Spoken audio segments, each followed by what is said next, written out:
Today I'm going to make you a team player. Your days of leaving your mercy to 1v1 Genji are behind you.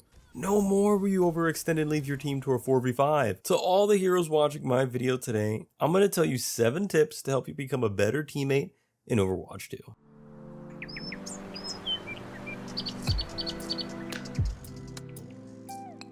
Now, we all have our moments where we get distracted and focus on what each of us is trying to do, whether that's making space with the team, dealing damage, or healing up your teammates. But it's important to think about what each of your teammates is trying to do and help them out however possible. No matter what your role is, this video should help you understand how you can help your team. For one particular role, their main purpose is to help out the team, but all too often do I see players forget to help them. Which is why the first thing I want to talk about is helping your supports. Your team's survivability is largely dependent on your support players. You want them to live rent-free and prosper so that they can easily support the team and make everyone's job easy.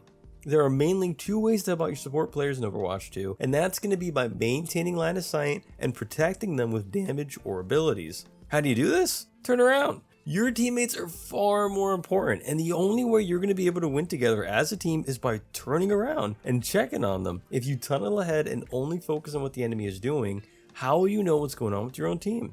No matter what your role, be sure to periodically turn around and see what's going on with your own team before making space, playing defensively around corners, or when your team is engaging. Especially in the current state of the game, now where flankers like Genji and Sombra are very strong, should you do this to keep an eye on your supports and give them the assistance they need to succeed. Maintaining line of sight with your supports is essential, especially with Ana, Mercy, and Zen. Not only does maintaining line of sight with them keep you alive and help you succeed, but it also helps them succeed in retrospect. Keeping tabs on your support will make it much easier for your team to stay alive and accomplish your ultimates together.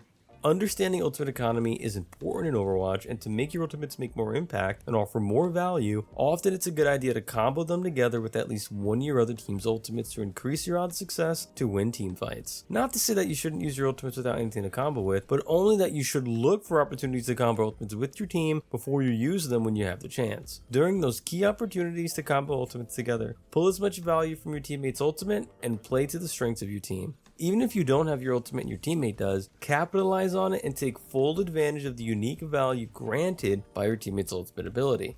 Perfect examples of this would be D.Va and Cassidy ultimates, where enemies are forced to hide and find cover that make them vulnerable to abilities like Junkrat's Concussion Mine, Ash's Dynamite, or even Pharah's Concussive Blast. I'm telling y'all that you will increase your own carry potential when making the most value from synergizing with your team's ultimates. Next up, group up with your team and play together. A lot of the time I see players get too split up or too tunneled into their own fights to recognize where their own positioning is. You must understand where you are in relevance to your team at all times before taking an action. Even as a flanker, you should be flanking enemies that would get caught in crossfire between your flank and your team. Engage her when her team is being pressured by yours to bait out her abilities and take her out when she's vulnerable. Overextending is almost never good unless in niche situations with certain heroes. Almost all the time do you want to play together within proximity of your team, where it's primarily fighting or fighting at an off angle.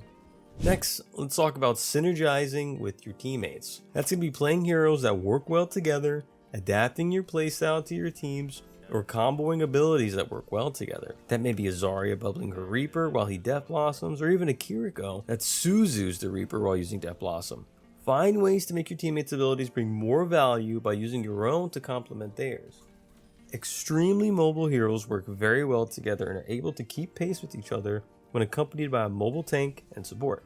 Think about a Cassidy or Bash together with a Wrecking Ball. These heroes may not necessarily be the best to work well together, but replace Wrecking Ball with a Reinhardt and suddenly it synergizes a bit better together. Team composition matters in this game, and knowing the different kinds of abilities that work well together with your teammates will make you that much better of a team player. Look for opportunities to combo your abilities together with a DPS or a tank, and you're going to see a lot more success. Another tip is focusing down squishier targets together. Unless the enemy tank is overextended or there's nobody else to damage, your target priority is going to be support, DPS, then tank. Shooting the same targets together is going to melt down the enemy a lot faster and help you win team fights a lot easier. Avoid taking duels solo, make it easier for you and your team by damaging the same targets together. Most of the time you'll want to ignore the tank and shoot the team around them, and if you can't avoid the tank, find a way around them to damage their team. You'll notice that when you help out DPS by shooting their targets together or finish off a low HP enemy, that you'll be a much better team player finishing off targets your teammates are damaging. Doing damage together increases the odds of defeating that opponent. And this is going to be a lot easier when you communicate with your team. This can be through a microphone or the ping system, but utilizing some type of method to communicate with your team is essential. And the more difficult your matches become, will you see how viable it is. A couple different ways you can do this is by pinging enemies targeting you or enemies that are critical health and can be eliminated. You'd be surprised what else the ping rule offers in Overwatch 2. You can coordinate timers that determine when you're going to use an ultimate, tell your team to attack, defend, or even fall back.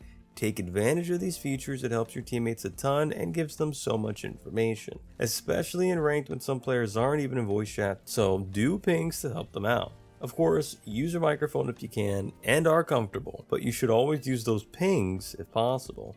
Teammates are something you're going to have regardless, and you will have bad teammates sometimes. Focusing on mistakes made by your team and trying to correct them to win the round is all you can do, but never criticize anyone that hasn't asked for it unless you think you have a fair solution. Focus on your own improvement after every match and think about how you can bring more value for your team based off of how your team is playing and what the enemy's playing. My goal is to help y'all win more games and be a bit more consistent in your matches. If you've got any tips of your own to help others become better team players, leave a comment below. If you thought this video was helpful, please leave a like and subscribe for more Overwatch content. And be sure to follow me on Twitch to watch me play Overwatch 2 live. Don't forget to endorse your teammates, y'all. Thank you for your time, take it easy, and peace out.